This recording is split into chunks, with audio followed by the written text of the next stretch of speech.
Hey everybody, welcome to Shifty's Club today. I'm going to talk about the brand new format that we have with the Guardians Rising coming up this weekend. It'll be completely legal, and a bit about some of the decks that we should be seeing. And before all that though, I'm going to get to some of the technicals. Um, anyway guys, I was on the TCGO several times, and I've been telling people, this is going to be the new season of Shifty's Club, whatnot. However, I really don't think I should have seasons or whatnot. It should just be, instead of having episodes, just to have some really good uploads. There's a lot of guys who have been saying what they want to see are good decks on TCGO streamed, and stuff like that. And see, my thing is, I'm trying to exactly figure out how I'm gonna get all of the cards for all of these different decks. And if you guys have to have like blinged out max rarity, is there like some kind of code that I can use to get like a lot? I know Squeaky has, but I don't know how to get that code or whatnot. It is where you have a locked 4 of all of the like the full art ultra balls and everything. If I had something like that, I'd use it to do these YouTube videos, guys. And I'm doing this one face to face, of course, because I'm still trying to figure out how to what programs to use and how to use them. If any of you can, help me out whatsoever, because I don't know anything about these programs, I'd very appreciate it. However, I do want to say that I am going to try really hard to get you guys really good quality videos. Probably not daily, but at least every 2 or 3 days, depending on if I find really good videos or whatnot. However, I don't know if you guys want to see like specific decks, or if you want to see metagame decks, or if you want to see just decks that I create as well in general. And another thing is, do you guys want to see like the verses? Do you want to see all tournaments? Because at that point, I don't know how to do all tournaments, because I don't have an unlimited supply of tickets, and I'm not purchasing them. So but I can always do the versus all day long if that's what you guys want. And as well, there's another thing going. Like, I hear you guys want to see interviews as well with all of these different players. If I can figure out how to do stuff like that, I'll be more than happy to do it. But I might need the help of some of you guys, like which programs to use, how to work them, because I'm not good at just going online and reading how to do guides, because I will fall asleep in 2 seconds. Because I am not a guy who is going to sit there and read how to do something. I'd rather, someone assist me. But that's one thing that people have been wanting to see.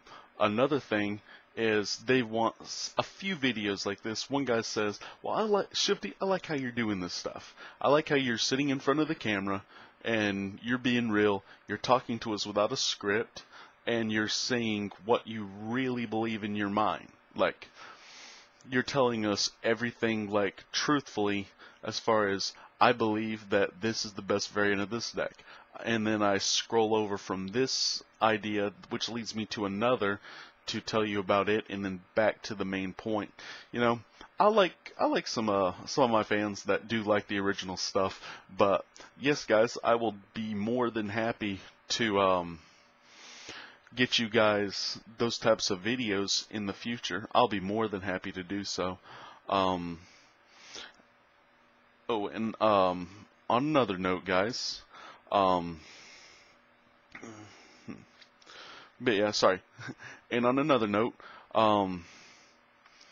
I've noticed that there's people on the TCGO who have said that they don't like the way everybody else is doing their YouTube videos, and they want to see what they want to see. So what I'm saying is, like, if you guys consistently tell me what you want in the next videos or whatnot, you tell me, okay, Shifty, can you build a deck, test it, and then fix it up after matches, whatnot, and get us a list with which you feel very comfortable playing, and stuff like that, and then just show it on stream, like on the YouTube channel. I'll be more than happy to do that, guys. And if you guys want multiple battles with the same decks, I'll be more than happy to do it. If you want specific matchups, I can ask if other players would be happy to assist me with that. But I didn't know that people were so unhappy with a lot of the different YouTubers. There was guys who were just saying, oh my god, I don't like this because this guy is deciding he wants to do it this way or that way. And people are saying, we just want to see really good decks play against really good decks and stuff like that. Well, if that's what you guys want, then I can get you guys what you want, because I'm here to help you guys. So that's what I want to do for you. So I want to clear all that out and say that if any of you can help me in any way, shape, or form, like if you know that whatever the code is to get 4 of every card locked, like Squiggy has or whatnot, if you know how to run any programs where it can show my face in a corner while you see a TCGO screen, if you know what programs they use, which one you prefer, preferably which one's free, because I don't like paying for programs,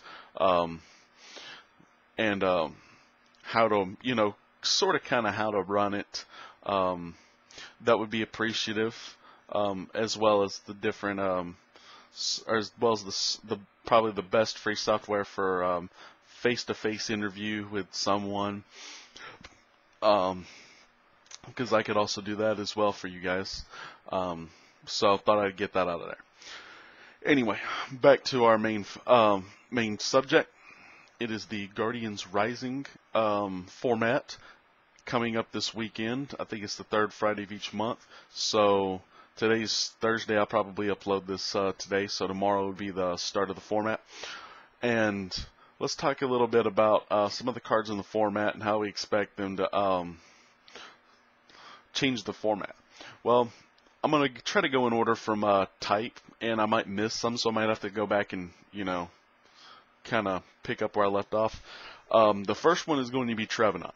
Trevenant for double colorless does 30 times the number of trainer cards in your opponent's hand, which is surprisingly being played alongside Garbodor instead of with Vileplume. So, I don't know what to say there, so... I guess I could say it's okay. Do I consider playing it in decks? Probably not anytime soon.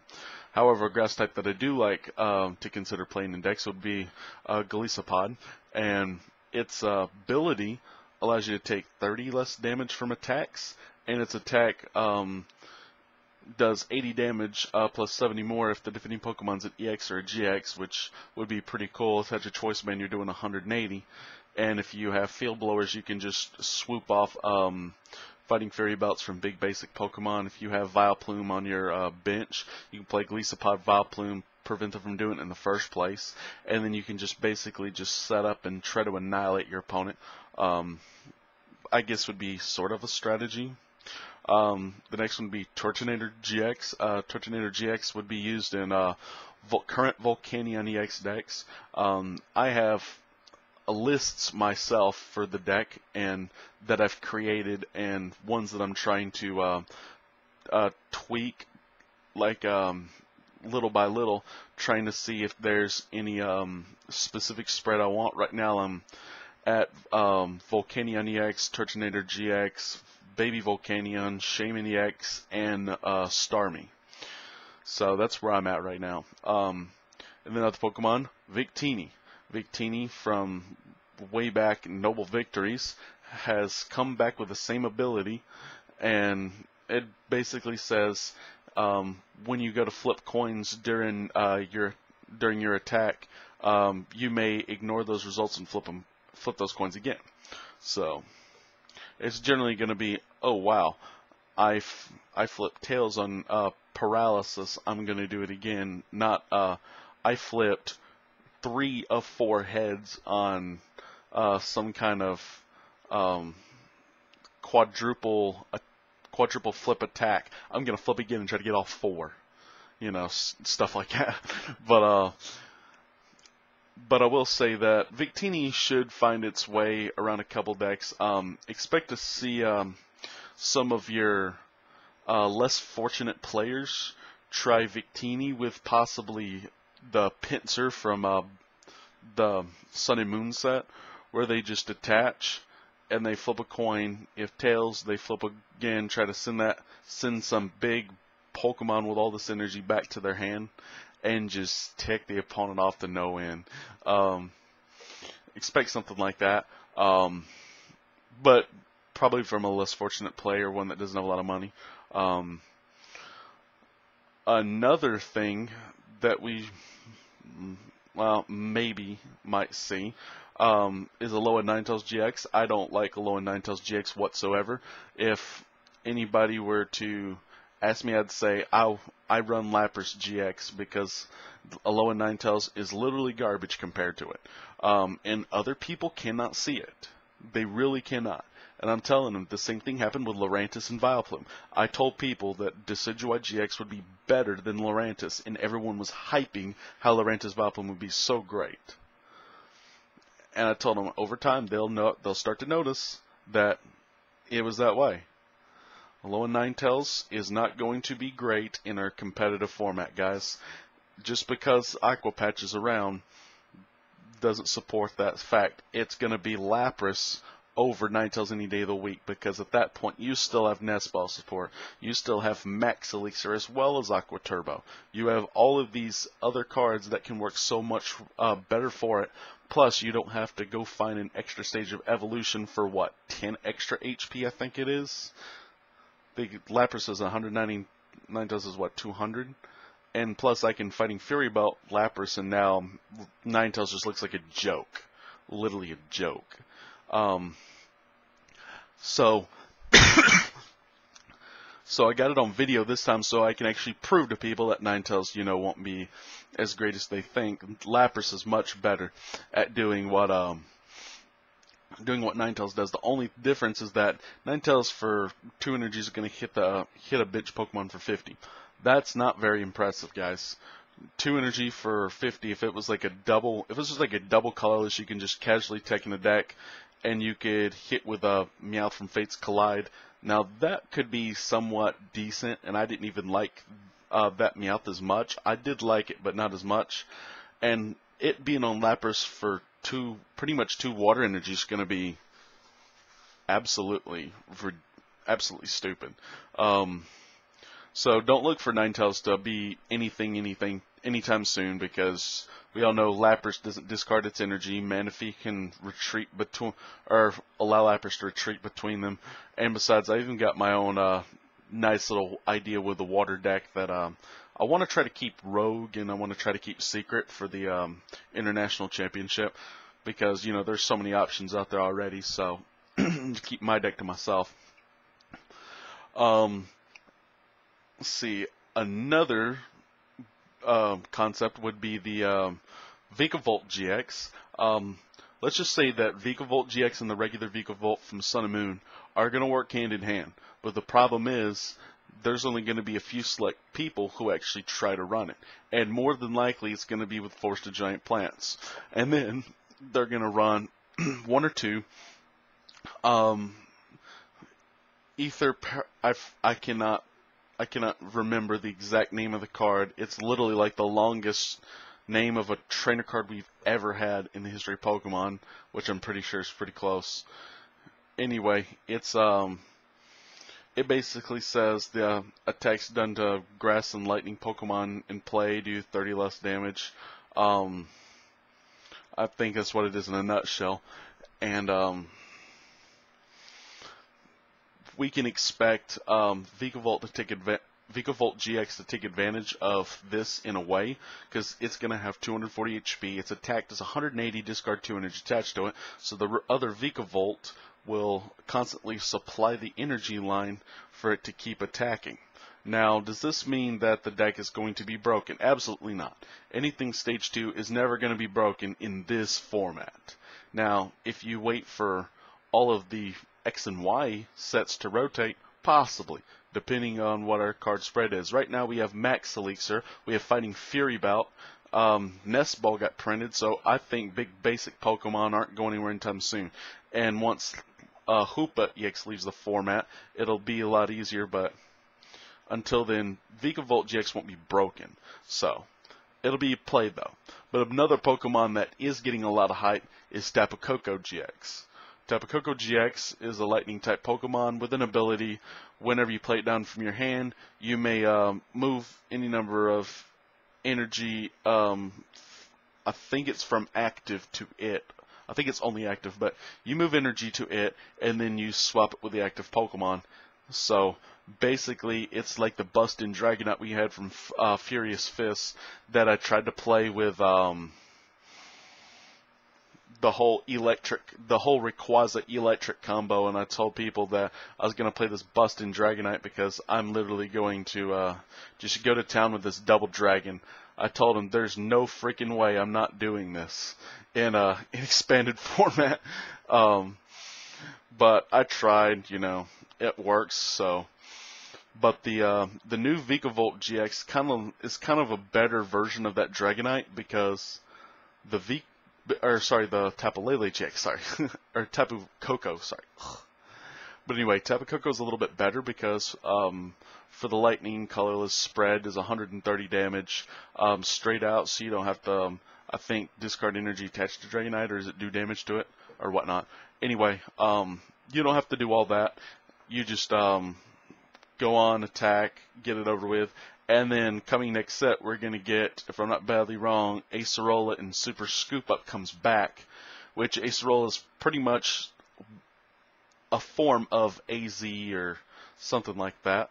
So imagine all of the combos people are going to try to pull with Tapu Koko and just trying to go, oh wow, I dropped this one, this fresh one, bring it here. And then I Super Scoop Up the one that just got swapped with the one I just played. I Super Scoop it up, whoop, and I Super Scoop it up, and then it's like, okay, try to do damage to it, boom, drop it. I'm gonna try to Acerola, maybe Via Seeker for Acerola. I don't know. If Via Seeker gets reprinted, which I doubt it will, if it doesn't, we're going to see like 4 of those things in Tapu Koko decks, literally across the board. Another thing we'll do is we're going to see a lot of Tapu Koko players try to run a Drampa combo. And what it's going to do is it's literally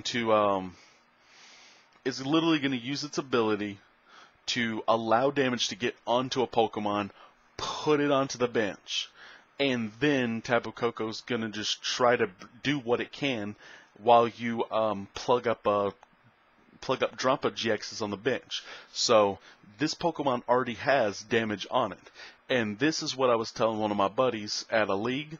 I was telling my buddy Chaos Garland that it was yeah, that's his nickname, just Garland or Chaos Garland.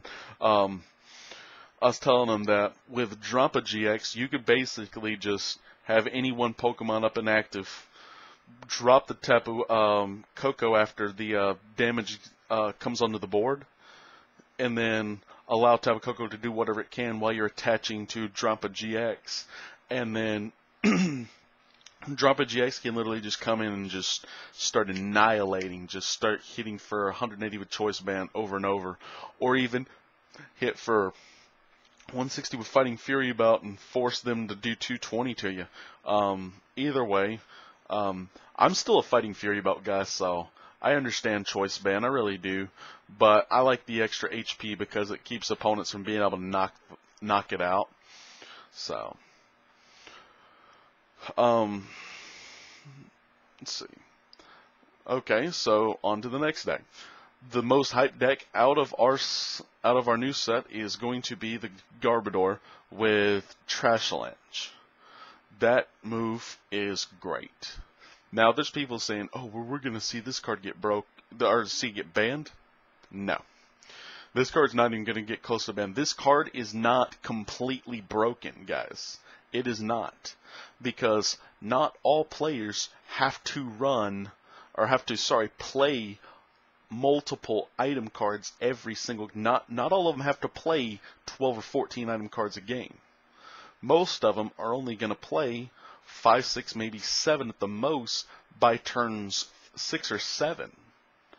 They're not going to be playing all of their item cards, because once they have their setup against Garbodor, they're not going to play anymore. They're just going to say, okay, I've got this big EX, but you can only do 120, 140 to it at the same time. Oh, choice ban, fair. You still come short of a knockout. Good game. Extend the arm, and it should go from there. But do I think Garbodor is going to be really good? No. But I will give it credit. It is going to work well with 2 different cards. The first one being Drampa GX. I do sort of kind of understand the concept of Drampa GX alongside Garbodor, but I'm not sure why people like it as much, because it really doesn't seem that great compared to throwing Garbodor inside of Mega Mewtwo, because you're already going to play the ability Garbodor inside that deck. You throw in a couple of the attack Garbodors and just force your opponent to literally not be able to do anything. So basically it's, okay, this Mewtwo is getting all of this energy. I've got the one here on this Garbodor, so you give me one reason why I should swap out this Garbodor with Mega Mewtwo. You know, stuff like that.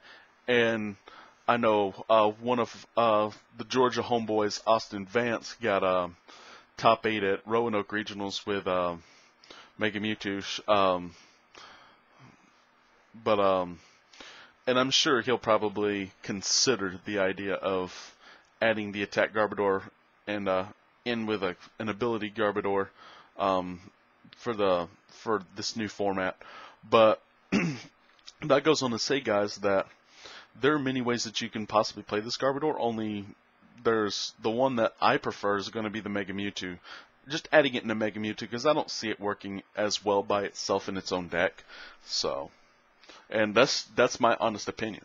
Now, as for the next card, Tapu Lele GX, I'm going to find it in pretty much every single deck that I see, because it works with Wobbuffet. It literally can bypass Wobbuffet, and that's what I love about it. Is that, oh wow, you just played this. Okay, you got a Wobbuffet, fine. Ultra Ball, Tapu Lele, bang, and say, I want to consider myself the founding father of this combo, because no one in Japan's been playing it, and I told everybody how broken this thing was going to be once I saw Tapu Lele was going to release. Once I saw what it did, I thought, ha, Tapu Lele. Let's search for Bridget. I'm playing Decidueye. Let's go Rowlet, Oddish, setup. Same thing with Garbodor. You can get Trubbish. You want to play anything else is like, okay, bam, 90x decks, I've got this covered all day long. And I love it. I really do, guys. That's my combo right there. To go Tapu Lele Bridget. Just all day long. Just flood the bench, save your level balls for Dartrix and the Gloom, and your Ultra Balls for Decidueyes and the Vileplume and whatnot. And you can get your setup a lot faster. But just think of how well Tapu Lele is going to work. And if a Jirachi X ability is not enough, how about pairing it up with a with the X-Ball Mewtwo, or even the Lugia EX, with the exception that it doesn't deal weakness damage. So it basically has the same attack as Lugia, because Lugia ain't doing weakness to anything. So people are like, oh, well, I'm still going to play Lugia. I'm like, you are completely losing your mind. But, you know, that's just me. But anyway, I think Tapu Lele is going to be amazing. It's going to be seen in almost every single deck. Anything and everything that plays supporter cards will probably use it. And you may even see some players play multiples and even drop consistency out of their supporter counts just because they know they have very easy access to this attacker and that they can max elixir and attach to it to get it ready for an attack. Because we all know how well things like Lugia can work. Like you throw a choice band on it with 3 energy, the opponent's got 3 energy, and you're scratching your head for 150, like, yeah. But you know. But yeah, it can work well as an attacker if you give it time, and I think that's why it's $40, not because of its ability, because otherwise Jirachi would have been, you know, a mammoth amount of money, but because you combine one of the best abilities, one of the best attacks in the game, you literally now have a $40 card. Okay. So, next card, at least I hope I didn't skip anything psychic type. In the fighting type, we have Machoke. Not Machamp, Machoke. Think of this Pokemon in our expanded format against things like Decidueye. Just imagine Maxie's Hidden Ball Trick for Machoke. Just against Decidueye. And then you just point and do a Nelson laugh. You know, just something like that. But, I tried. Man, it took away my larynx. But anyway, a lot of things have really gone differently for the whole format, but Machoke could potentially swing a lot away from the format that we have right now. Because even in standard, if you can get Machoke out, think of how hard it would be for Decidueye to do anything without Lysander. Like, they have to Lysander the Machoke. They're not going to play Hex Maniac. They never do. Like, that's the one card that no Decidueye deck will ever play. But because of that, they have to literally Lysander knock out what is a one-prize attacker. Could give you a lot of edge in that matchup. If Decidueye Vileplume in Standard starts to become like, is literally the best deck and continues to be the best deck in format, then who says that we shouldn't just tech in a Maxie's Hidden Ball Trick Machoke, or even a Machop and a Machoke, and maybe even then still a Maxie's Hidden Ball Trick. Who knows? But I think it would be a good thought in a format where Decidueye Vileplume's just absolutely tearing up everything. Do I think it's absolutely the best deck in format right now 100%? Absolutely not. I really don't. Do I think that is the most popular deck in format? Yes, I do. Now, decks that I consider the best deck in format is probably the deck I'm going to play for the for internationals. So, do I think Decidueye's probably say it? Yeah, since everybody likes it so much. I mean, you know, it does lose a lot of consistency, but still, Machoke can take care of a lot in the format. The next Pokemon's going to be Lycanroc GX. And imagine me running it with 4 Devolution Spray, and the only guy who actually plays Puzzle of Time in it as well. So imagine Lycanroc coming out, you evolve it, and you say, okay, let's bring up that bench Pokemon. Let's either attack, get a knockout, or let's stall you to literally no end. So, I think there's a lot you could do with that, but then again, there's a lot that can be done about it. So, almost every deck in this, whatever format it is, because I'm still kind of confused on some of the decks people try to play in this format.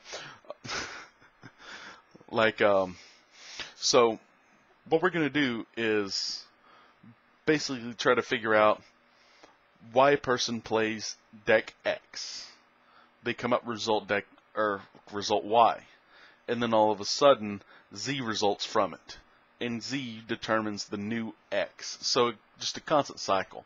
But with Lycanroc, you could literally try to force your opponent into thinking, okay, the next tournament they might up their escape rope count, up their switch count, up their Olympia count. If they're playing Decidueye Vileplume, they'll just play 2 Olympia for no reason. Although it wouldn't be bad. It'd just be not very favorable. Oh, and another thing, guys.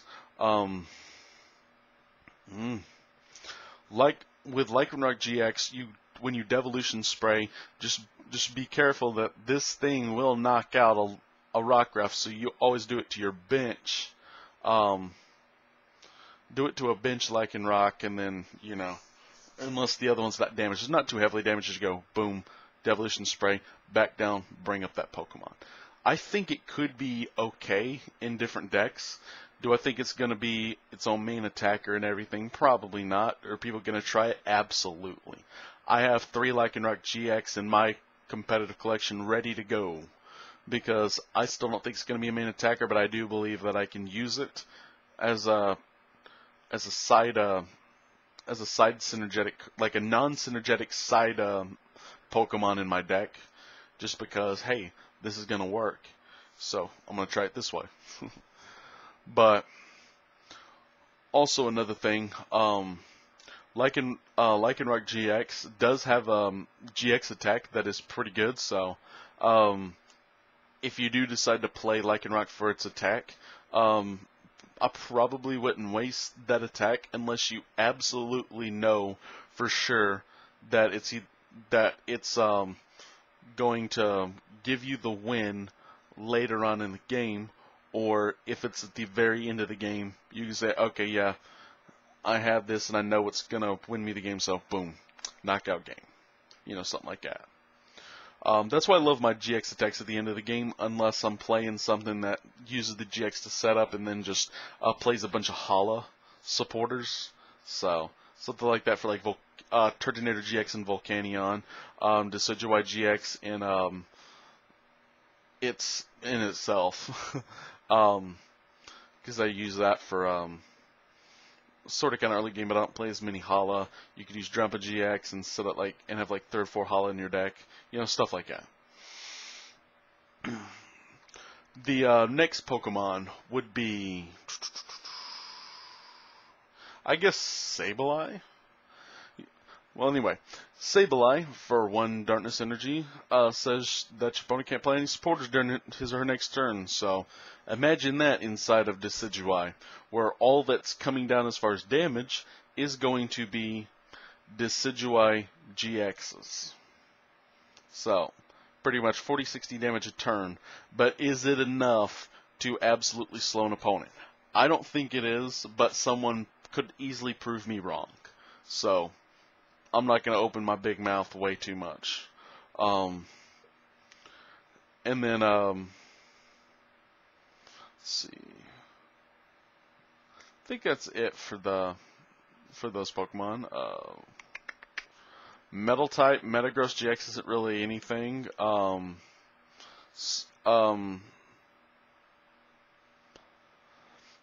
I mean, search your deck for a Psychic or Metal Energy, I think. And for 2 Metal and a Colorless does 150. And then it can attack next turn, or can't use that attack next turn. And this GX attack for search your deck for 5 cards and put them in your hand. Although at that point, I'd rather just run Sylveon if I'm wanting to just search my deck for cards, which I'll get to that card in a second. And then, well, I guess I can go and talk about Lunala and Solgaleo because people will try it. Anyway, one thing that I have noticed is that there's Lunala that has an attack for 1 psychic, does 40 damage times the number of psychic energy attached to it. With the Lunala GX, its ability be able to move all this energy around all the psychic energy around freely, could work. The Solgaleo from this new set, with its something, I think it's 2 metal and a colors for 170. and it can attack next turn. So what you do is you just attach a Float Stone to Solgaleo GX, use its ability, bring itself in, and then free retreat it to the regular Solgaleo again, and then with the choice band, I mean, it's just getting consistent knockouts. So I guess that's one thing that you could try if you really wanted to do so. Do I suggest it? Probably not. But I would suggest Solgaleo over Lunala any day of the week. Oh yeah, another thing. Is Sylveon. Sylveon for 1 Fairy Energy. Search your deck for 3 cards. Put them in your hand. Shuffle your deck. People say, "Oh, well, that's just going to be countered by in." I'm sorry. Did I just hear someone say that it's going to be countered by in? So your opponent is going to keep playing in to prevent you from getting those 3 cards, because eventually your opponent isn't going to be able to respond with in. You can still get your setup. The thing is, you run Sylveon GX, and you have the Ancient Origins Evolutions when you need them. Generally, it's going to be just Flareon, because Flareon will combat your weakness. So, or basically, since Sylveon's weakness is metal, metal's weakness is fire, so you would just combat with Flareon. But you could also put in Vaporeon if you felt really scared of Volcanion, or Jolteon if you felt really scared of like Mega Ray or something. I don't know, but but its other attack is at a Fairy and 2 colorless for 110, I believe. And then its other attack for, I think it's a Fairy and double colorless as well, would be return its GX attack, return the 2 of your opponent's bench Pokemon, all cards attached to them, to their hand, or is it shuffled in the deck or something like that? I think it's something to that effect. But anyway, I think it would be sort of kind of cool, but at the same time, it who knows? I'll try Sylveon. I know there's people at the league where I attend is playing Sylveon, trying to make it work. Let's see. The next one, I guess, would be the Komodo GX, which I really don't like. I don't ever see it being competitive whatsoever. I think it's colorless or double colorless for 30 and prevent 30 next turn. You have, I think it's Fighting and a Lightning and 2 colorless for 130, and it's not affected by anything on your opponent's Pokemon. And then its GX for Fighting and Lightning and 2 colorless is 240 straight up for its GX. So I don't really like it. It's not that great. But as far as colorless Pokemon, we got Drumpa GX, and I think that's about it. The Righteous Edge, 1 colorless, for 20, discard a special energy card attached to the opponent's active Pokemon. 3 colorless Berserk, 80 plus 70 if there's any damage counters on your bench Pokemon. GX attack for, I think it's 1 colorless. Could be, it's 1 or 2, I forget. Shuffle your hand in your deck and draw 10 cards. So, and that could be combated by in pretty easily, but still, I mean, it's Righteous Edge is pretty much a colorless version of Cobalion EX back in the day, and people know how good Cobalion EX used to be. So, but anyway, guys, I think that's it for Cards in Guardians Rising. Now, as far as the actual decks, Decidueye Vileplume. Here's what we're going to expect. We're going to expect Lugia to just completely vanish from the deck and replace with Tapu Lele. Because supporters can be ran in the deck, we're going to expect that Tapu Lele brings those one-of supporters whenever they're needed. People can, just hold Tapu Lele GX in their hand or just Ultra Ball for it and then just hold. While the Vileplume's still in play, and they're just waiting for the moment to say, okay, all this happens. They accidentally misplayed like a 3 retreat cost Pokemon on the bench with no way to get it out with the Trenders and whatnot, and you're like, Tapu Lele, Lysander, stall. And I'm just hitting damage counters just on the... And then it's like, okay, I just taken way too big of a lead because you couldn't do anything at one point, so game. Stuff like that. It does make a difference, and it could very easily be the difference in a game. So, that's one thing that we can expect with the Decidueye Vileplume. Expect some players to tech in Drumpa GX because they are under item lock for a while. And there are going to be times when that active Pokemon, whatever it is going to take damage in some way, shape, or form.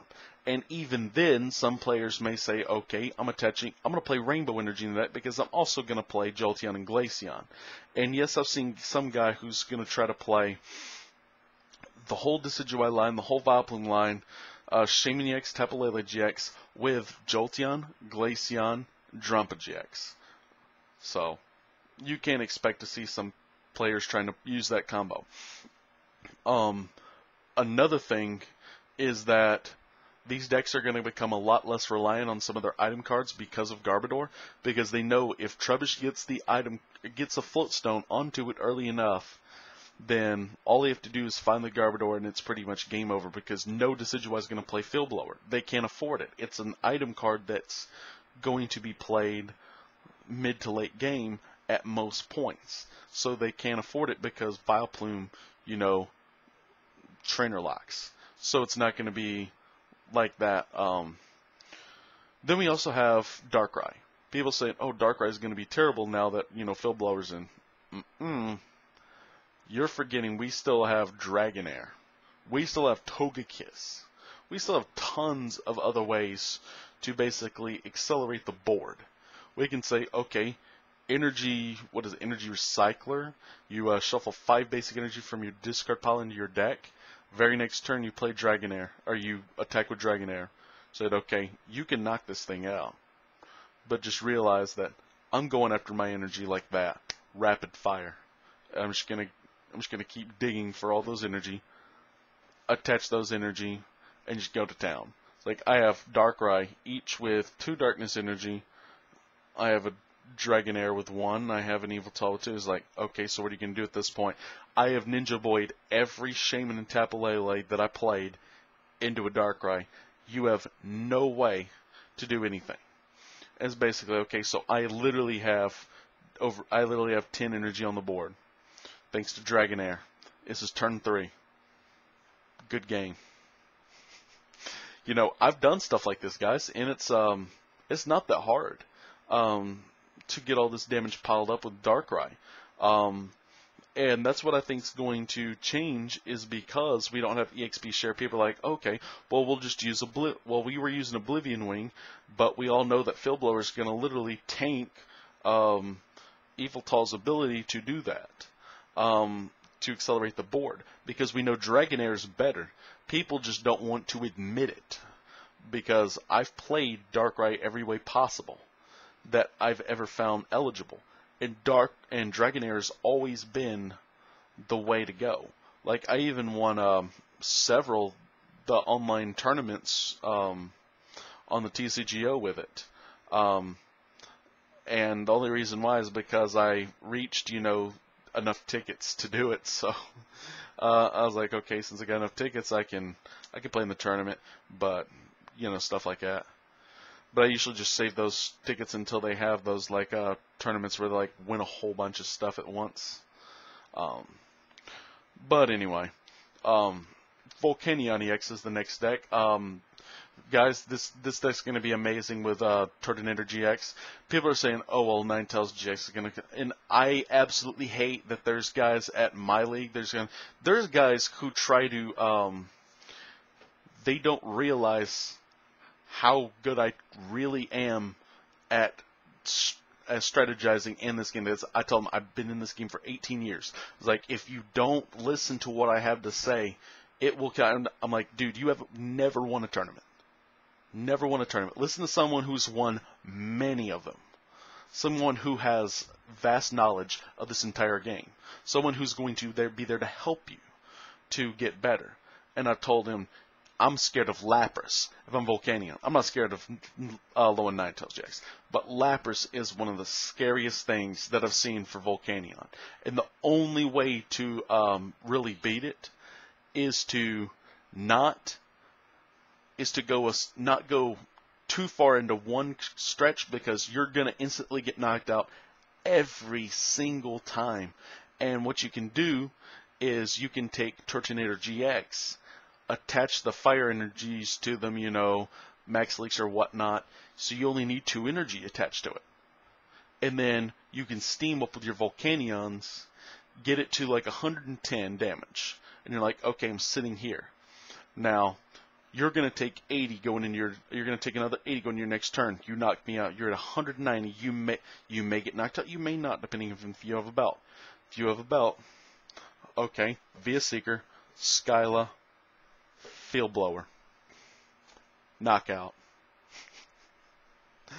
And that's the kind of stuff that I do, guys. Because even then, I can still say, oh, if you're going to play some Rough Seas crap, I'm just going to go, okay, Team Flare Grunt. And unless you can just literally douse Max Elixirs and Aqua